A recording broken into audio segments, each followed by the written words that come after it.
봉독하겠습니다.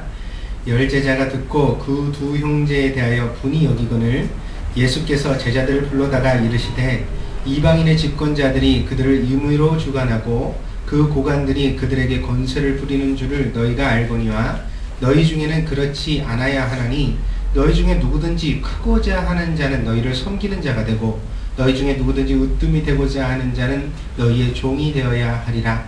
인자가 온 것은 섬김을 받으려 함이 아니라 도리어 섬기려 하고 자기 목숨을 많은 사람의 대속물로 주려 함이니라. 아멘.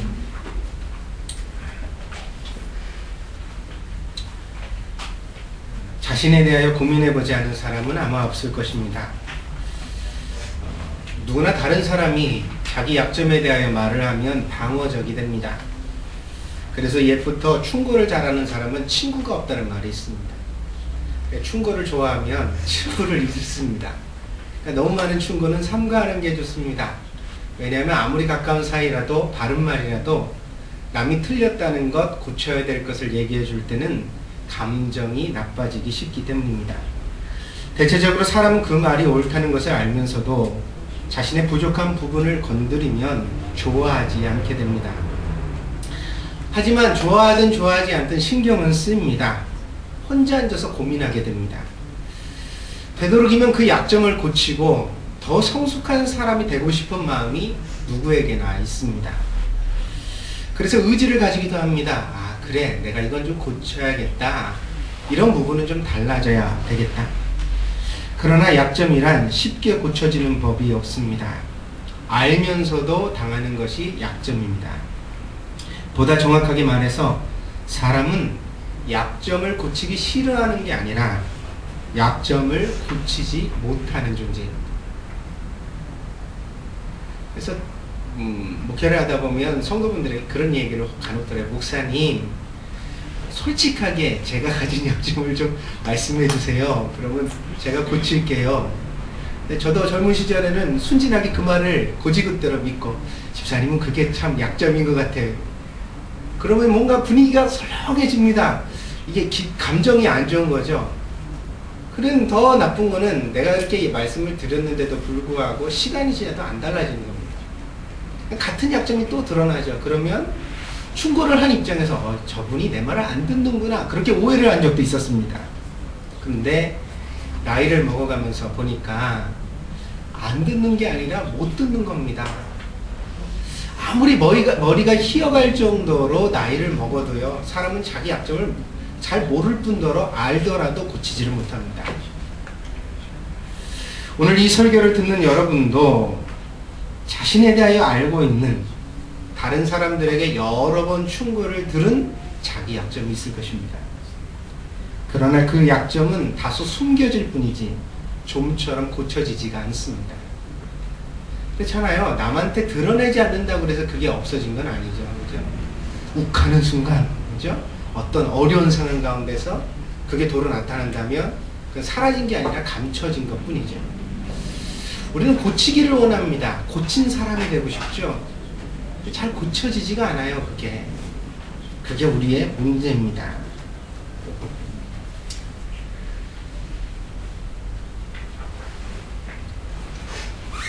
오늘 본문의 이야기와 비슷한 이야기를 우리는 앞에서 설교로 다루었습니다. 예수님은 마태복음 앞부분에서 어린아이 하나를 제자들 가운데 세우시고 천국에서는 바로 이 어린아이와 같은 자가 큰 자다, 그렇게 말씀하셨습니다. 이 말씀 속에서 어린아이는 극히 무력한 존재를 나타냅니다. 약점이 장점보다 많은 사람, 그게 바로 어린아이가 상징하는 모습입니다. 그래서 이런 사람은 사회적으로 무시를 당하는 사람입니다. 항상 소외되는 사람입니다. 그러나 그런 사람이라도 사람은 존귀합니다. 천국은 뛰어나고 잘난 사람들만 가는 곳이 절대로 아닙니다. 천국은 극히 작더라도 인간다운 삶을 추구하는 사람들이 가는 나라입니다. 그러니까 아주 똑똑해야만 가는 것도 아니고 아주 능력이 좋아야만, 잘생겨야만 가는 게 아닙니다. 그래서 제가 아주 어린 시절 조그만 꼬맹이 때 뜻도 모르고 불렀던 찬송이, 그런 찬송이 있습니다. 돈으로도 못 가요 하나님 나라. 2절은 잘생겨도 못 가요. 그러면 아주 기분이 좋아져요. 잘생겨도 못 간다니까. 어떻게 가냐? 오직 믿음으로만 가는 나라다. 그러니까 어린아이와 같이 연약한 사람이라도 믿음을 가지고 믿음대로 살면 들어갈 수 있는 나라가 하나님 나라, 그리고 큰 자라고 불려지는 나라가 하나님 나라라고 예수님 말씀하셨습니다. 직장이 좀 부족해도 됩니다. 지위가 높지 않아도 됩니다. 사회적 차별 속에 있어도 괜찮습니다. 외모가 떨어져도 지적으로 모자라도 괜찮습니다. 정말 하나님을 믿는다면, 이웃을 섬기고 한 사람의 존귀한 가치를 믿으며 살아간다면 남이 뭐라고 하든지 그 사람은 존귀한 하나님의 자녀이고, 그러니까 아무리 노예로 학대를 해도 자기 자신이 하찮아질 수가 없는 거예요. 물건일 수가 없고 함부로 살 수가 없고. 여러분, 로마라는 대제국이 수많은 노예에 불과했던 기독교인에 의해 나라가 뒤집어진 이유가 무엇입니까? 노예가 되고 나면 인간의 존엄성을 스스로 상실하거든요. 자기 자신을 막 함부로 해요. 몸도 그렇고 행동도 그렇고. 근데 기독교인이 되면서 이 로마의 노예였던 사람들이 뭘 회복합니까? 인간이라는 자존감을 회복합니다. 왜냐하면 설교를 들을 때마다, 집회에 나가서 예배를 드릴 때마다 당신은 하나님의 자녀입니다. 당신을 위해 예수 그리스도께서 돌아가셨습니다. 하나님의 아들이신 그분이 피 흘리기까지 당신을 사랑했습니다라는 메시지를 들은 것입니다. 그러니까 노예였던 사람들이 스스로 자기를 어떻게 여기게 돼요? 아, 내가 이렇게 존귀한 존재구나.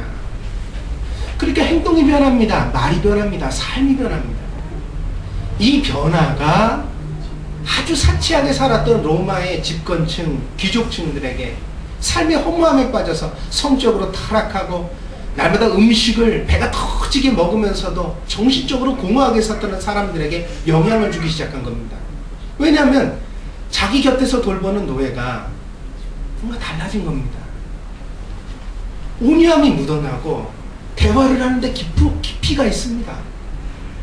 아니, 왜 나는 문벌 좋은 혈통에서 태어나 많은 교육을 받았고 귀족이고 이런 하찮은 노예들을 수백 명이나 거느리고 살아가는데도 불구하고 행복이 없는데, 어떻게 이 하찮은 노예가 어느 날인가부터 행복해졌냐는 것입니다.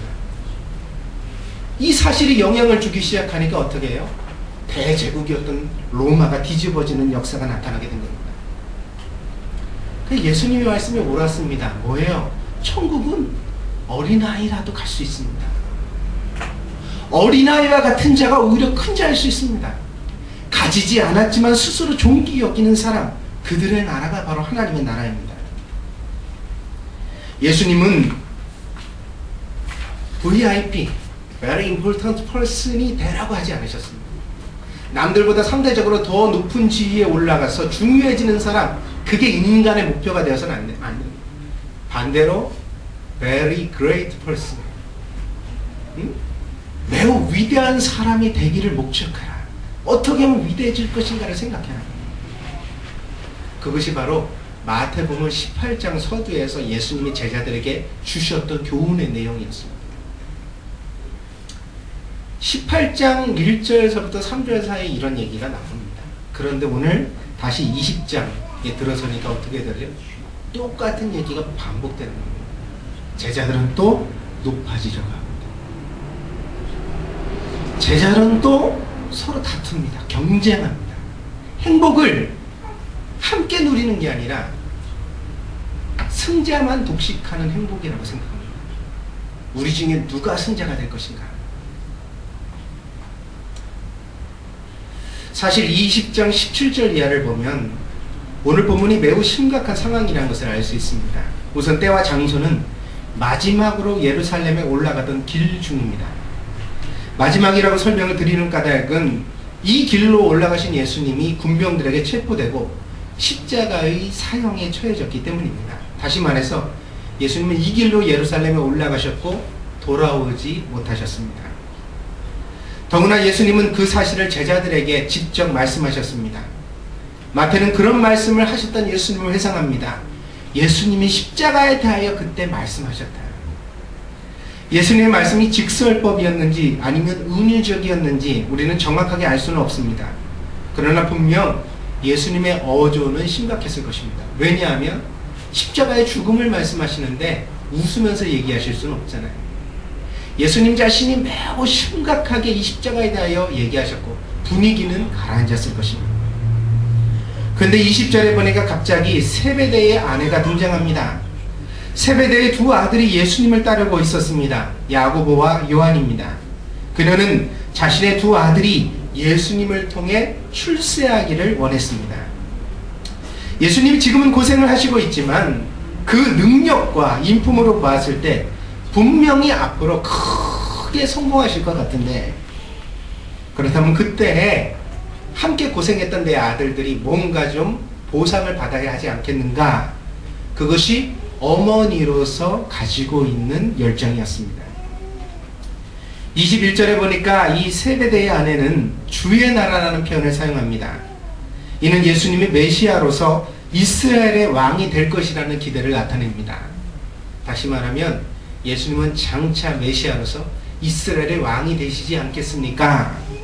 그렇다면 그때 내 아들 야고보와 요한에게 바로 나라의 장관쯤은 좀 보장해 주셔야 되겠습니다. 예수님 그러실 수 있겠습니까? 예수님의 제자들이 전부 다 출신이 그리 좋지는 않았습니다. 그런데 특별히 이 세베대는 매우 영향력 있는 중산층 이상의 가정이었던 것 같습니다. 그래서 두 제자가 예수님을 따라갔을 뿐 아니라 세베대 가정에서도 예수님에 대하여서 뭔가 지원을 아끼지 않고 있었습니다. 그러니까 이 세베대의 아내가 예수님에게 드렸던 공만큼이나 드렸던 정성만큼이나 뭔가 자기 아들에게 보상이 오기를 바라는 것은 어머니로서 나름대로 이해가 가는 부분이기도 합니다. 그러나 참 시기가 적절하지 못했죠. 왜냐하면 지금 예수님께서 엄숙하게 십자가의 죽음에 대하여 제자들에게 말씀을 하시고 있는데, 그때 주책맞게도 이 아주머니가 뛰어들어서 내 아들 장관 삼아주세요 그러면서 어떤 씨앗을 뿌린 겁니다. 그러자 오늘 본문이 시작되는 24절에는 제자들 사이에 소동이 일어난 것을 말해주고 있습니다. 제자들이 분이 여겼다 그랬습니다. 분노가 일어났다는 것입니다. 분노는 여러 가지죠. 감정적인 격함, 그리고 상대를 향한 적의 미움입니다. 그게 이제 함께 합쳐진 게 분노죠. 감정적으로 격해졌다, 흥분했다. 제자들이 흥분을 했습니다. 아니 도대체 지금 무슨 말이야? 갑자기 뒤통수를 치는 저 아줌마 누구야? 그런 생각. 그 다음에 또 두 번째, 야고보랑 요한이 뒤에서 지네 엄마 동원했구나. 저놈들이 정말 아이고 저 같이 제자라고 원래 친구인 줄 알았는데 뭐야 지금? 그런 생각. 그래서 10명의 제자가 2명의 제자를 미워하는 상황이 벌어졌습니다. 나머지 제자들로부터 야고보 요한이 이지매를 당한 것입니다. 제자들은 분노했고 경솔한 처신을 비판했고, 그리고 또 예수님 앞에서 누가 출세할 수 있을까 서로 암투가 시작됐습니다. 이 본문은 몇 가지 논점에서 우리에게 많은 생각을 가지게 합니다. 오늘 그 생각을 함께 살펴보고자 합니다. 첫 번째로, 사도들에게조차 처음에는 그리스도를 자신의 출세와 욕망의 도구로 이용하려는 의도가 있었음을 드러내고 있습니다. 우리가 교회 안에서 이런 사람들 가끔 보죠. 교회에 나와서 장사하려는 사람, 교회에 나와서 인맥을 쌓으려는 사람. 교회를 왜 나와요? 여러분, 오늘 제가 목사로서 여러분의 설교를 드리면 말씀드려요. 교회는 한 가지 목적으로만 순수하게 나오셔야 되는 곳이에요. 하나님께 예배드리고 신앙생활하기 위하여. 믿습니까? 그 위에 다른 것은 절대로 목적으로 두시면 안 돼요. 부가적인 열매는 맺혀질 수 있어요. 내가 신앙생활을 열심히 하다 보니까 좋은 사람이랑 관계도 되고, 또 뭐 같이 사귈 수도 있고, 교제도 나누고, 뭐 오락도 할 수 있고, 여러 가지 일들이 생겨날 수 있죠. 하지만 그런 것들이 생길지라도 목적은 언제나 하나님을 예배드리고 믿음 생활을 하는 것에 목적이 있어야 됩니다. 믿습니까? 다른 것은 이유가 돼서는 안 되는 거예요. 이 목적이 세워지고 나면 교회를 선택하는 문제도 간단하겠죠. 뭐예요? 편한 교회가 좋은 교회예요? 아니요. 우선 사람들이 많은 교회가 좋은 교회예요? 아니에요. 신앙생활을 내가 잘할 수 있는 교회가 나에게 가장 맞고 좋은 교회예요. 있습니까? 거기 가서 은혜를 받을 수 있고 내가 예배를 드리면서 정말 하나님과의 교제를 나눌 수 있는 교회가 좋은 교회예요. 사람들이 이러한 목적을 잊어버리고 나면 점점 어떻게 해요? 신앙생활도 하지만 다른 것도 곁들여서 이렇게 뭔가 좀 섞기 시작하죠. 섞어요. 이왕이면 좀 사람들 많아서 장사 잘 될 수 있는 것. 이왕이면 좀 가서 인맥을 쌓을 수 있는 것. 이왕이면 좀 혜택을 볼 수 있는 것. 이왕이면 정보를 얻을 수 있는 것. 정보는 기독교 신앙의 요체는 자기 부인입니다. 이 말의 뜻은 내 욕심과 교만을 버리고 그리스도를 전적으로 신뢰하고 그리고 그분의 뜻에 순종을 드리겠다는 것입니다. 자기를 부인한다. 이건 무슨 뜻이냐? 이건 나는 없는 것으로 치겠다. 이런 뜻입니다. 이제는 내가 아니라 예수님께 모든 것을 맞춰서 살아가겠다. 때문에 좋은 그리스도인은 언제나 자기의 뜻이 중요하지 않습니다. 아무리 굳게 결심을 했더라도 예수님의 뜻이 자기의 뜻과 다르다고 확신이 서면 언제든지 자기 뜻을 포기하고 예수님 뜻을 쫓아갈 의도가 있는 사람, 이게 바로 좋은 그리스도인입니다. 나는 의지가 굳습니다. 나는 결심하면 변하지 않습니다. 그런 사람들이 세상에 성공할지 모르죠. 그리스도인들은 뭔가 부족한 겁니다. 그래서는 안 되는 겁니다. 그러니까 그리스도인은 어때? 우리가 항상 옳은 건 아니거든요. 우리가 옳다고 생각했는데 말씀을 통해서 은혜를 받고 나니까 기도하다 보니까 내 마음속에 주시는 그리스도의 확신이 그게 아니야. 하나님은 너한테 이걸 원하셔. 그렇게 가르쳐 주실 때가 있다는 거예요. 아니 내가 한번 뜻을 정했는데 사람이 이걸 바꾸면 됩니까? 난 못 바꿉니다. 이렇게 하면 좋은 그리스도는 아닙니다. 그리스도인은 마음속에 일어나는 하나님께서 주시는 감동을 쫓아 자기를 내려놓을 줄 알아야 합니다. 물론 이것은 어려운 일입니다. 우리는 고집이 있고 자기의 뜻을 끝까지 관철시키려는 경향이 강합니다. 우리는 스스로 자존심이, 욕심이, 고집이 죽지 않으려고 합니다. 우리 안에는 항상 내 뜻대로 하려고 하는 경향이 있어요. 조심해야 돼요. 예배를 드리면서도 좀 더 겸손한 태도를 취하고 그리고 예배를 드리면서도 뭔가 마음을 갖다 어린아이와 같은 마음이 되기를 스스로 잘 노력해야 되는 것은 그러하기 때문입니다. 왜요? 순간 내가 나에 대한 어떤 신앙의 어떤 줄을 놓아버리면요 판단하기 시작하고 내가 그 말을 좌지우지하려고 하고 예배를 통해 은혜를 받는 게 아니라 예배를 통해서 자기를 변명하는 시간이 된단 말이에요. 그러고 나면 우리와 하나님과의 관계는 옳게 놓여질 수가 없는 거예요.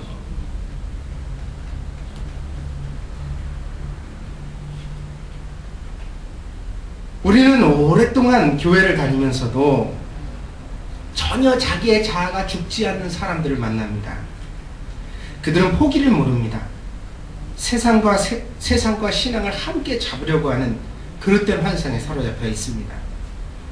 한 손에는 성경책을 들고 한 손에는 세상의 향락을 들고 둘 다 가질 수 있지 않겠는가 그런 생각을 합니다. 신앙이 좋으면서도 그러면서 세상 사람들과 여전히 친구로 잘 지내고 잘 나가는 사람, 쾌락을 즐길 수 있는 사람, 그런 사람이 될 수 있지 않을까.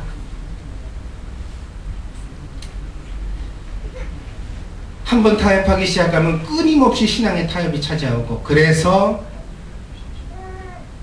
신앙을 빙자하면서도 자기 욕심의 도구들을 버리지 않게 됩니다. 장사하려고 하고 예수님의 이름을 걸고 돈을 모으려고 하고 그렇습니다.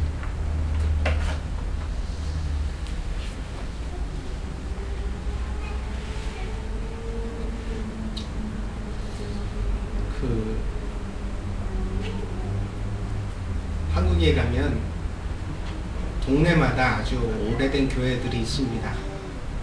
이제 예수를 믿는 사람들이 아주 많으니까요. 어떤 동네에서는 한 30년, 50년 된 교회가 아주 어려운 시절서부터 교회의 털을 잡고 나서 거기서 아주 크게 그렇게 지어져 있는 그런 동네를 봅니다. 만약에 거기에서 이제 드림교회가 있다고 칩시다. 드림교회가 한 50년 된 교회인데 그 동네가 재개발될 때부터 처음 철거민들이 있을 때부터 들어와서 조그만 건물부터 시작해서 막 지금은 한 3,000명, 5,000명 되는 교회가 돼서 막 10층짜리 빌딩을 가지고 교회가 멋지게 동네에 들어서 있습니다. 그럼 이제 어떤 모습을 우리가 흔히 보게 되냐면요, 그 드림교회가 있는 주변에 있는 모든 가게들은 다 이름이 드림입니다. 드림 미장원, 드림 식당, 드림 어학원, 드림 여행사, 드림 다 좋아요. 근데 심지어는 어떤 것도 있냐면 드림 노래방, 이것까지도 좀 봐줄만해요. 근데 드림 술집도 가끔 보여요, 이게. 응?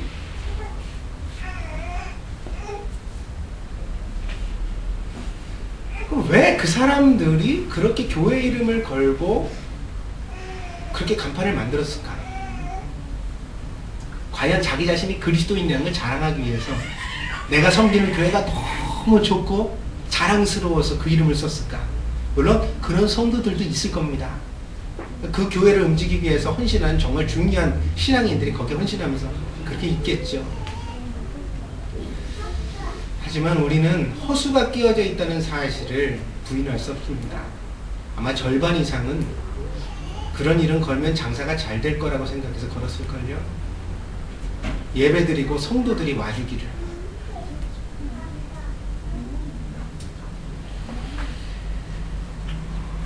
이것은 잘못된 것입니다. 예수님을 팔아서 신앙의 간판을 내걸고 이득을 보려고 합니다. 어느 기업에 이력서를 넣으려고 하는데 거기 사장님이 그리스도인이다. 자기 자신이 사실은 신앙생활을 잘 하지 않았어요. 주일날 대예배만 드리는데 그것도 두 주 걸러 한 주씩, 응? 하루는 늦잠 자서 못 가고 하루는 친구 만나 못 가고 그러면서 신앙생활을 했다고. 그런데 이력서 쓸 때는 저는 모태신앙으로서 아버님과 어머님의 신앙을 쫓아 하나님을 절대로 섬기며 주일은 꼭 지키는,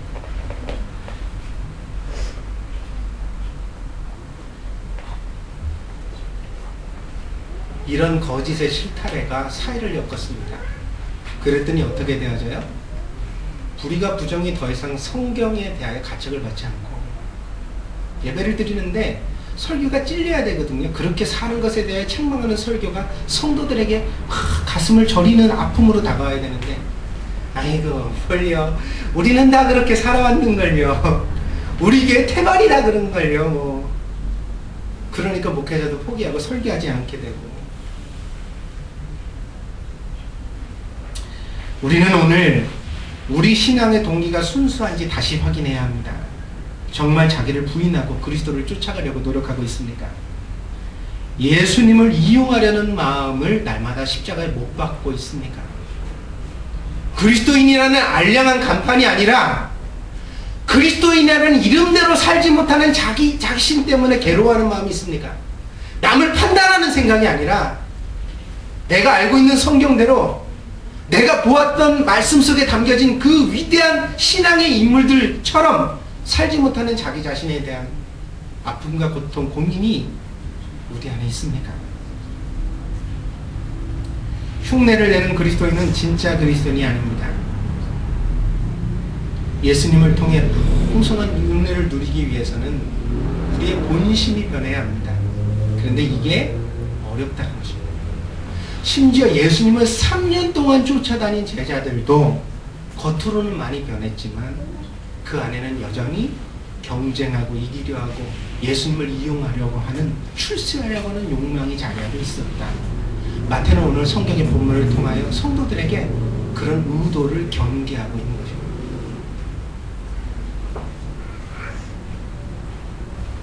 그러니 우리도 이 경계를 잘 받아들일 수 있기를 바랍니다.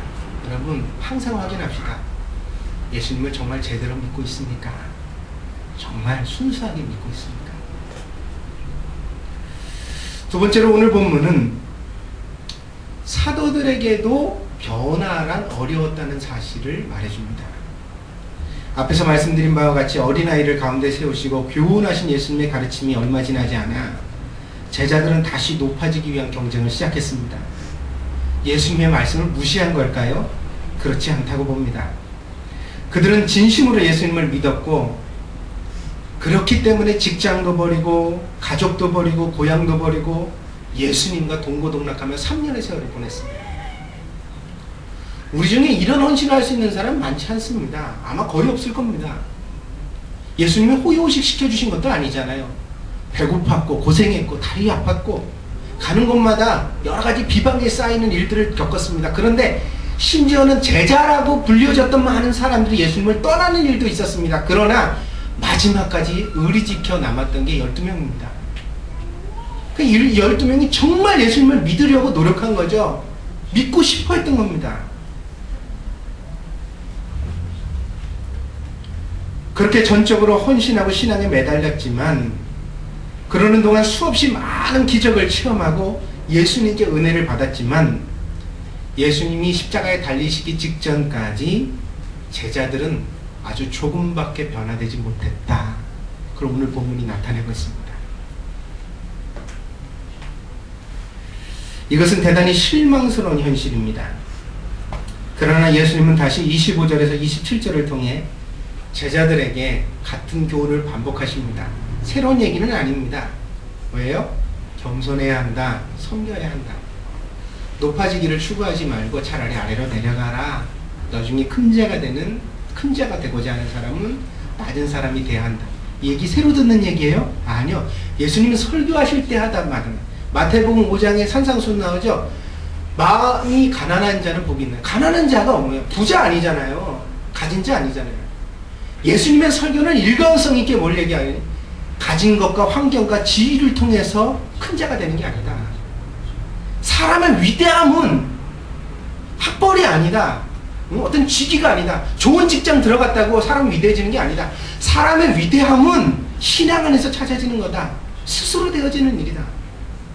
이 설교를 또 하시는 거예요. 또 계속 제자들에게 또 십자가에 달리기 직전까지 이 설교를 해요. 이걸로 끝났어요? 아니요. 요한복음 20장에 보면 예수님 어떻게 하세요? 마가의 다락방에서 제자들 발을 씻겨주시잖아요. 선생이 되어서 내가 너희를 이렇게 섬겼으니 너희도 이걸 따라야 된다. 무슨 얘기죠? 겸손에 대한 기운 또 나오죠. 또.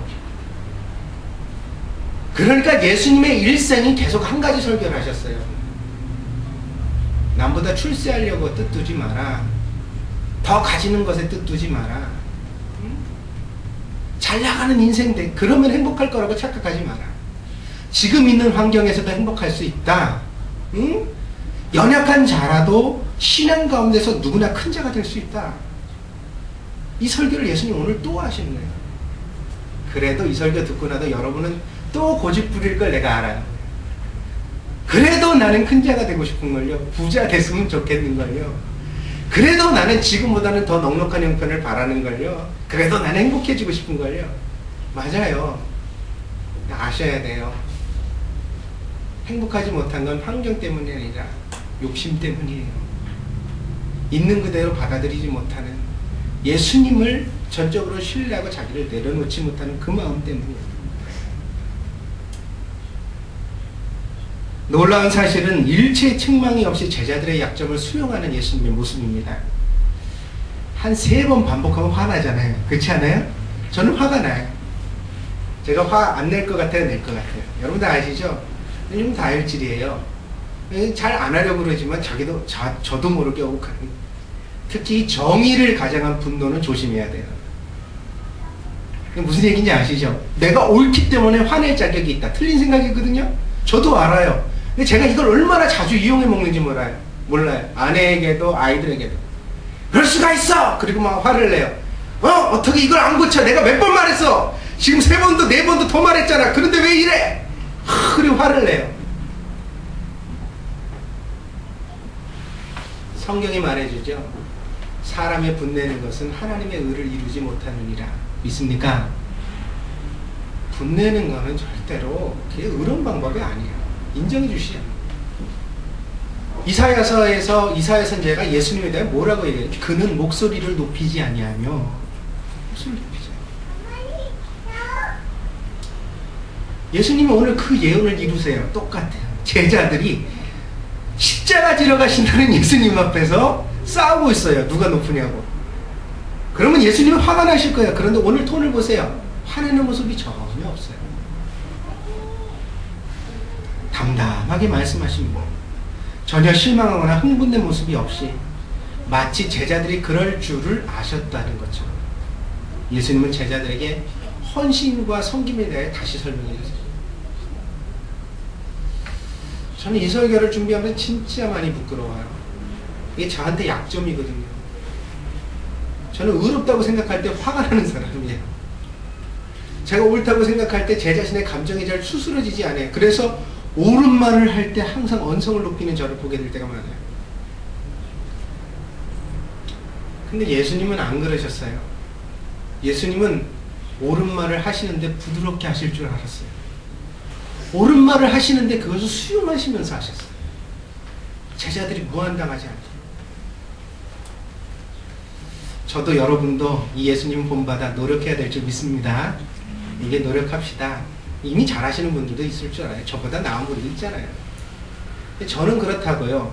여러분도 그런 분이 있겠죠. 그렇다면 같이 예수님을 본받아 노력해야 되겠죠. 제자들도 노력하고 있었습니다. 예수님의 기쁨이 되기 위해, 좋은 제자가 되기 위해 애쓰고 있었습니다. 그러나 노력은 하지만 쉽게 변하진 않습니다. 어느 순간인가 자기도 모르게 욱하는 걸 어떡합니까?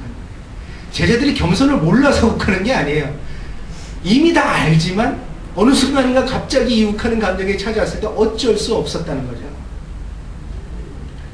신앙적으로 살아가는 것은 간단한 문제가 아닙니다.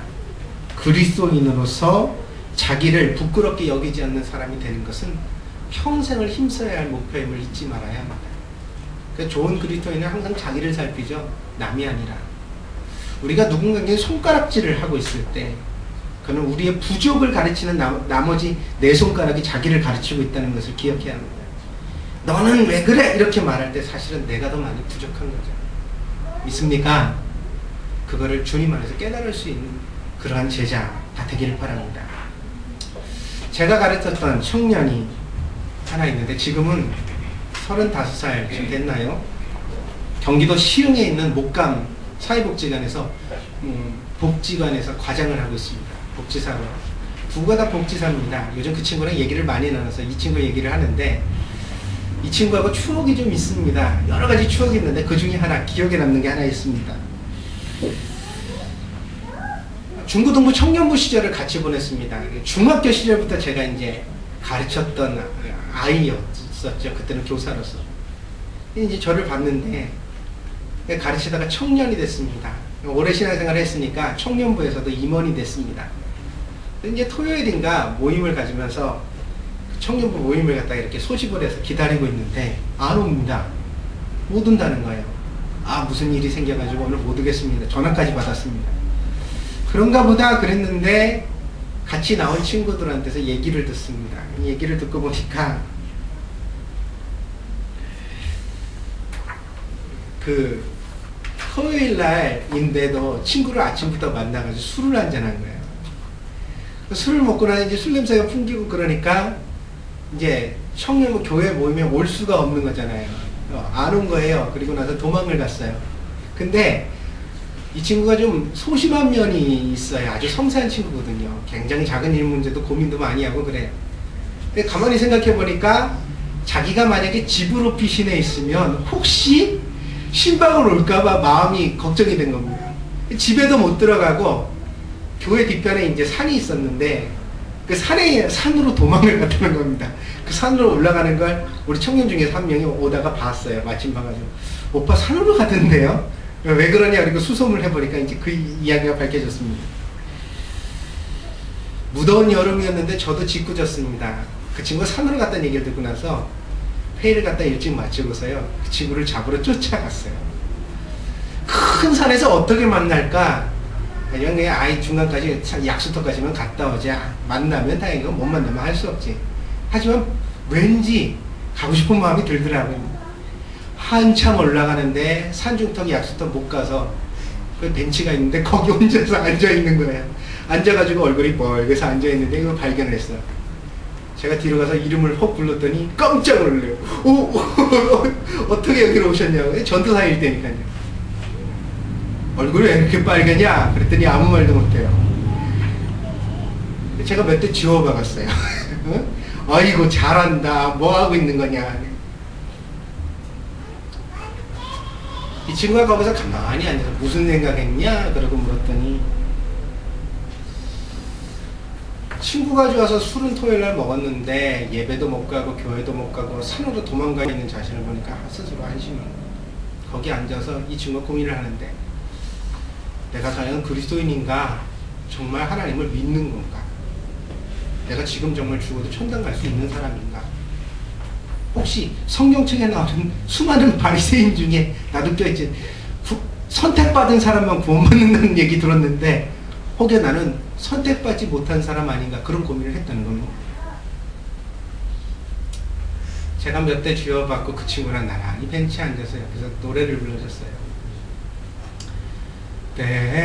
때로는 너의 앞에 어려움과 아픔이 있지만 담대하게 주를 바라보는 너의 영혼,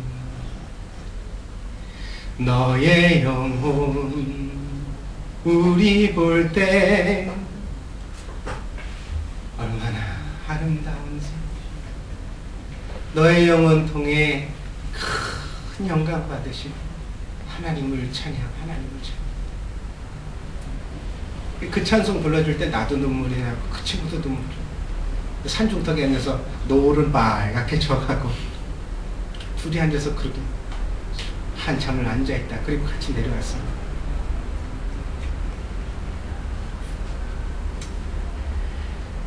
요즘도 그 친구는 술을 마시나 봅니다.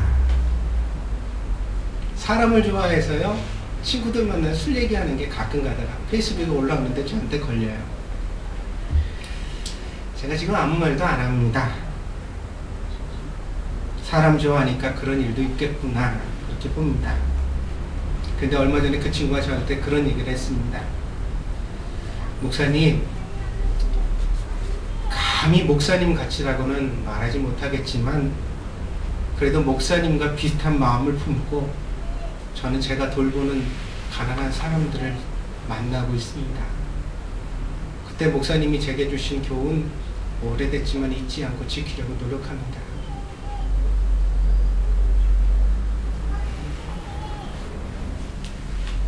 저는 그 말이 진심이라는 걸 압니다. 그 친구가 술은 못 끊었지만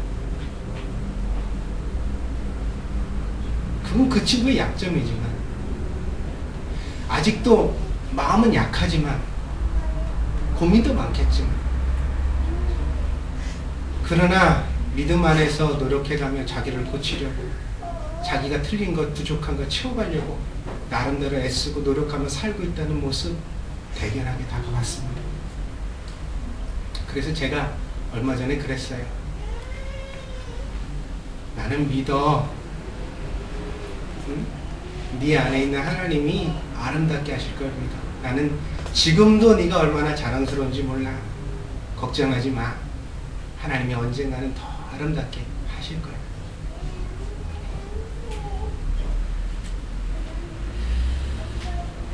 사람은 누구나 똑같지 않습니다. 한 번에 변하는 사람도 있고요. 평생이 걸려서 죽기 직전까지 변해야 하는 사람도 있는 거예요.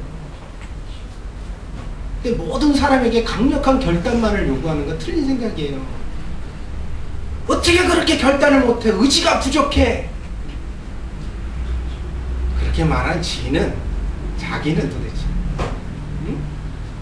그 사람은 그렇게 대단한가? 한번 빨가벗고 볼까요? 목사로서 목회자가 돼서 성도를 목양하면서 봐도 사람은 다 약점이 있더라고요. 그러니까 목회자 눈에도 보이는데 하나님 앞에서 우리가 어떤 존재이겠냐고. 다 부족한 거예요. 그 부족함이 은혜로 덮여지면서 고쳐가는 게 신앙생활이고요. 그러니 신앙 안에서 우리가 변화가 어렵다는 사실을 깊이 받아들이고 인정해야 돼요. 예수님이 뭐라고 그러셨어요? 우리가 우리의 죄를 사하여 준 것 같이 우리를 사하여 주옵시고 너희가 너희 죄를 서로 용서하지 않으면 하나님 아버지께서도 너희를 용서하지 아니하시리라.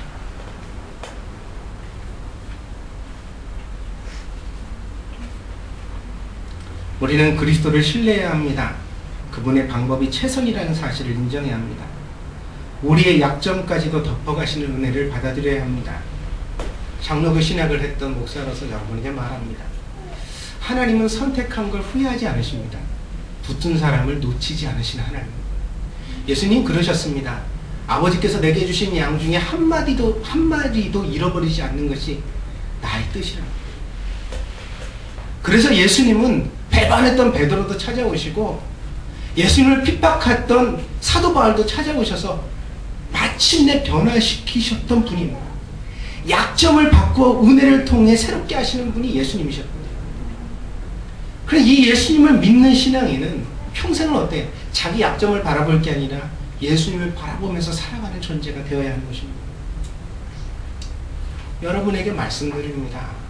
믿음 안에서 자기도 변하지 못한다는 사실, 그거 인정하십시오. 그 인정해야 겸손해집니다. 아, 내가 이런 존재구나. 응? 좀 남 판단할 시간이 있으면 자기 자신에 대해 반성을 하십시오. 응? 그리고 또 어때요? 그렇기 때문에 남도 받아들여야 되는 거죠. 내 옆에 있는 사람들이 잘 변하지 않는다고 씨를 뿌리고 물을 주고 섬기면서 기다려줄 줄 아는 존재가 돼요. 이것이 바로 무엇이에요? 오늘 본문을 통해서 예수님께서 제자들에게 가르쳐 주신 신앙의 정신인 것입니다. 사랑하는 여러분, 우리가 주님 안에서 더욱더 깊은 신앙인으로 날마다 자라가는 존재가 되길 바랍니다. 그러면 이제 여기에 한 가지 문제가 떠올라요. 그게 뭔지 아세요? 우리가 그렇게 인내해주는 은혜를 상대가 악용하면 어떻습니까? 내가 그렇게 참아줬더니 안 변하려고 들고 계속해서 곁길로 가면 어떻습니까? 요번 주에 제가 묵상하다가 깨달은 게 뭔지 아세요? 많이 묵상하다 보니까 인생이야말로 심판이구나 그런 생각을 했어요. 잘못 살면 제일 피해자가 누구예요? 상대가 아니라 자기 자신이에요. 안 변하면 계속해서 변하지 않고 그 고집대로 자기 뜻대로 그렇게 살면 그 인생 가운데서 가장 큰 손해를 보는 사람은 주변이 아니에요. 자기 자신이에요. 왜? 누구나 인생은 소중하고 한 번뿐이기 때문에 한 번밖에 갈 수 없는 시간 그 길을 낭비하는 거예요. 스스로. 분명히 후회할 날이 오겠죠. 죽기 직전이든 아니면 그 전이라도 자기를 되돌아보자. 이건 아니었구나. 내가 잘못 살았구나. 내가 교만했구나. 응? 내가 욕심이 많았구나. 내가 헛된 것을 쫓았구나. 내가 정말 잘못 살았구나. 언젠가는 그런 날이 있다니까요. 통곡을 하면서 깨달을 날이.